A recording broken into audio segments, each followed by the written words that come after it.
আসসালামু আলাইকুম দর্শক, সবাই কেমন আছেন? আজকে আপনাদের মাঝে নতুন আরেকটি রেসিপি নিয়ে আসলাম। সেটা আমার মায়ের হাতের রেসিপি। আমি আজকে আরেকটা তরকারি রান্না করে দেখাবো। এটা হচ্ছে মুখির ডাল। মুখির ডাল রান্না করার জন্য পেঁয়াজ কেটেছি, চিংড়ি মাছ দিয়েছি, জলপাই কেটে নিয়েছি।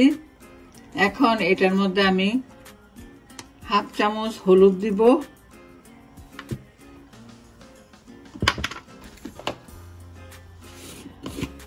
সামান্য মরিচের গুঁড়া দেব, আর 1 চামচ ধনিয়ার গুঁড়া,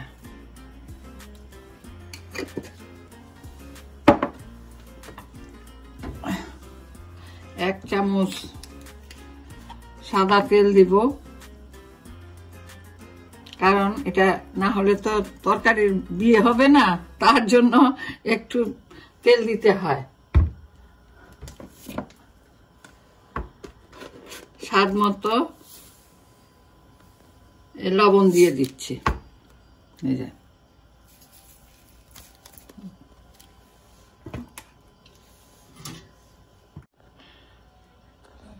হাফ কাপ পানি দিতেছি এই চিংড়িটা একটু কষানোর জন্য।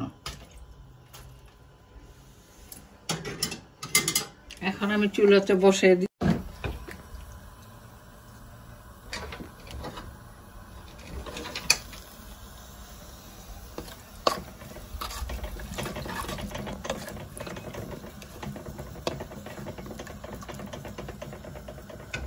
এটা কষানোর জন্য ঢেকে দিচ্ছি। মুখির ডাল রান্না করবো বলছিলাম তো, এটা মুখিটাকে সিদ্ধ করে এটাকে চটকিয়ে নিচ্ছি। যখন মাছটা কষানো হবে তখন এটা ঢেলে দেব।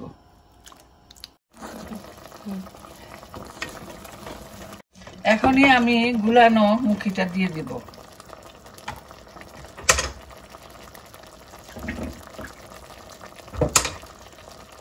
এখানে 2 কাপ পানি দিয়ে গুলিয়েছি, আর একটু দিব।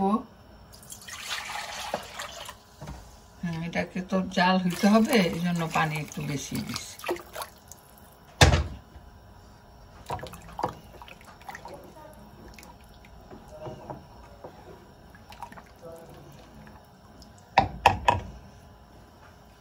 বাস, আমার বসানো শেষ।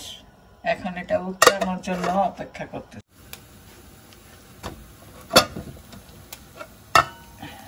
ডাল এখন উতরে গেছে, এখন নাড়া দিতেছি। নাড়া দিয়ে কিছুক্ষণ পরে আর কিছুই দেওয়া হবে না, কিন্তু এটা একটু সিদ্ধ হইতে হবে। দেখে নিলাম। এখন আবার ডেকে দিচ্ছি, 5 মিনিট পরে এটা খুলবো।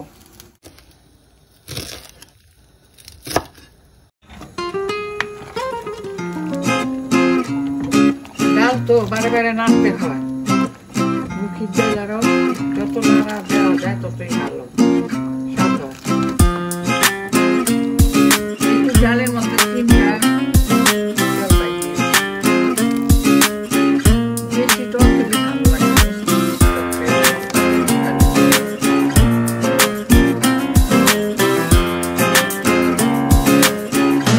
নামানোর সময় হয়ে গেছে, তাই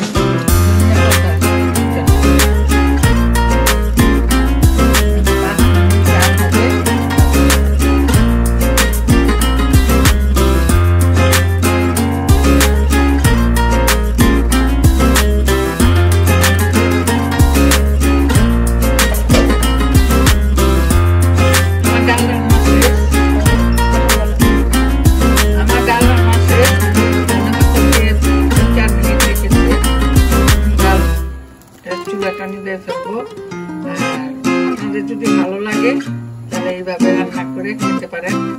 আর ভালো লাগলে